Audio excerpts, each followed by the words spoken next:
Greater Hyderabad వ్యాప్తంగా నిన్న వర్షం దంచుకొట్టింది. సాయంత్రం మొదలైన వాన రాత్రి 9 గంటల సమయానికి కుండపోతగా మారింది. ఆకాశానికి చిల్లు పడిందా అన్న రేంజ్ లో వాన పడింది. అర్ధరాత్రి వరకు నాన్ స్టాప్ గా వర్షం కురిసింది. ముషీరాబాద్ లో అత్యధికంగా 18 సెంటీమీటర్ల వర్షపాతం నమోదైంది. ఈ సీజన్ లో ఇదే అత్యధికమని అధికారులు చెబుతున్నారు. మెయిన్ రోడ్లు మొదలుకొని ఇంటర్నల్ రోడ్ల వరకు ఎక్కడ చూసినా చెరువుల్ని తలపించాయి రోడ్లు. గంటల తరబడి ట్రాఫిక్ జామ్లతో జనం నరకం చూశారు. పలు చోట్ల విద్యుత్ సరఫరాలోనూ అంతరాయం ఏర్పడింది.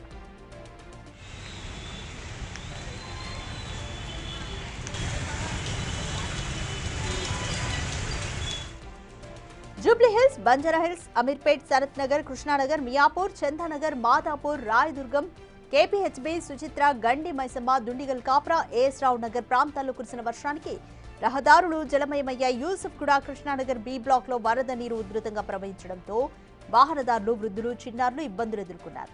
మాదాపూర్ హైటెక్ సిటీ చౌరస్తా వద్ద భారీ వర్షంతో ట్రాఫిక్ జామ్ అయింది. దాదాపు నగరంలోని రహదారులని వరద కాల్వలను తలపించాయి. ఉద్యోగులు, ప్రయాణికులు ఇళ్లకు చేరుకోవడానికి నరకం చూశారు. గచ్చిబౌలి, మియాపూర్, బంజారాహిల్స్, జూబ్లీహిల్స్, కూకట్పల్లి, సికింద్రాబాద్, ఖైరతాబాద్ తదితర ప్రాంతాల్లో ట్రాఫిక్ స్తంభించి వాహనాలు కిలోమీటర్ల మేర బారులు తీరాల్సిన దుస్థితి ఏర్పడింది.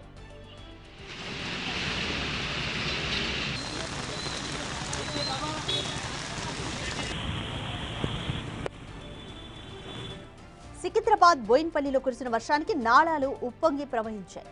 సికింద్రాబాద్ మోండా మార్కెట్, రెసిమెంటల్ బజార్, శివాజీనగర్, సంగీత్ సర్కిల్, మారేడుపల్లి, అడ్డగుట్ట తదితర ప్రాంతాల్లో వర్షం కురుస్తోంది. దీంతో రోడ్లపై భారీగా నీరు చేరిపోయి వాహనాలు వెళ్లడానికి ఇబ్బందికరంగా మారింది. తార్నాక, నాచారం, ఉప్పల్, రామంతపూర్లో జోరు వాన కురుస్తోంది. అటు సిటీ శివార్లోనూ వాన విజృంభించింది. బండ్లగూడ, జాగిర్, హైదరాబాద్, షాకోట్, కిస్మత్పూర్, నార్సింగి, మణికొండ, పుప్పాలగూడ తదితర ప్రాంతాల్లోనూ వర్షం పడింది. లోతట్టు ప్రాంతాలన్నీ జలమయమయ్యాయి.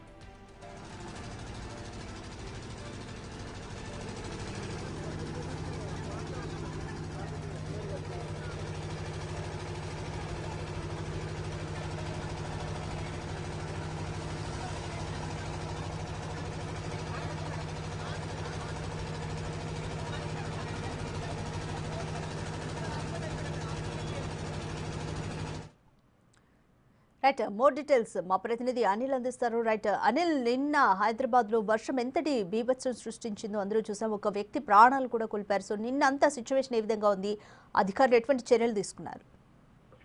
రాధిక, నిన్న సాయంత్రం ఒక్కసారిగా వాతావరణం మారిపోయి ఆ తర్వాత భారీ వర్షాలు కురిసిన పరిస్థితి మనకు కనిపిస్తుంది. అంటే ఒక రకంగా చెప్పాలంటే కుండపోత వర్షం కురిసిందని చెప్పాలి. ఈ కుండపోత వర్షం కారణంగా మొత్తం నగర వ్యాప్తంగా ఉన్న ప్రాంతాలన్నీ కూడా నీటమయమయ్యాయి, జలమయమైన పరిస్థితి. రోడ్ల మీదకి నీరు చేరింది, అదేవిధంగా ఇళ్లలోకి కూడా నీరు చేరిన పరిస్థితి. కాలనీలు కూడా నీట మునిగిన సిచ్యువేషన్ అయితే మనకు కనిపించింది. అయితే ఇందులో భాగంగానే ఈ నీట మునిగిన కాలనీల కారణంగా ఆ ప్రాంతానికి సంబంధించి మొత్తం కూడా ప్రజలంతా కూడా ఇబ్బంది పడిన పరిస్థితి అయితే మనకు కనిపిస్తుంది. మొత్తం నగర వ్యాప్తంగా ఉన్న సెంట్రల్ జోన్ కావచ్చు, సిటీ శివారు ప్రాంతాలు కావచ్చు, మొత్తం కూడా నీట మునిగిన పరిస్థితి మనకు కనిపిస్తుంది. ఇటు సికింద్రాబాద్ నుంచి మొదలు పెట్టుకుంటే మియాపూర్ వరకు కూడా ఈ భారీ వర్షం కారణంగా మొత్తం కాలనీలన్నీ కూడా నీట మునిగిన పరిస్థితి, తీవ్ర ఇబ్బందులు పడిన సిచ్యువేషన్ అయితే మనకు ప్రజల నుండి అందుతున్న పరిస్థితి. అయితే ఇందులో భాగంగానే హైడ్రా సిబ్బంది, జిహెచ్ఎంసీ అధికారులు మొత్తం కూడా ట్రాఫిక్ కి ఎలాంటి ఇబ్బంది కలగకుండా ట్రాఫిక్ అధికారులు మొత్తం కూడా చర్యలు చేపట్టారు, సహాయక చర్యలు చేపట్టి ప్రస్తుతం అయితే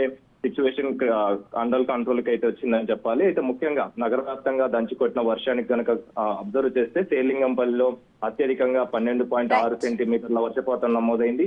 అయితే దీనికి సంబంధించి ఒక వ్యక్తి కూడా నిన్న బైక్ పై నుంచి వెళ్లేందుకు ఒక వ్యక్తి, షరీఫుద్దీన్ అనే వ్యక్తి, ముషీరాబాద్ కి చెందిన వ్యక్తి, బల్కంపేట్ రైల్వే బ్రిడ్జ్ వద్ద వెళ్లేందుకు ప్రయత్నించిన సమయంలో బైక్ తో సహా అతను ఆ ప్రవాహంతో కొట్టుకొని పోయిన సిచ్యువేషన్ లోనే కాలనీ వాసులు కాపాడడానికి ప్రయత్నించినా కూడా అప్పటికి అతను ప్రవాహంలో వేగంతో వెళ్ళిపోవడంతో అక్కడే మృతి చెందిన పరిస్థితి అయితే మనకు కనిపిస్తుంది. సో ఇందులో భాగంగానే ప్రెసెంట్ అధికారులు కూడా దీనికి సంబంధించి సహాయక చర్యలు చేపట్టారు. మృతదేహాన్ని కూడా వెలికి తీసిన సిచ్యువేషన్ అయితే మనకు కనిపిస్తుంది. Radhika, thank you Anil.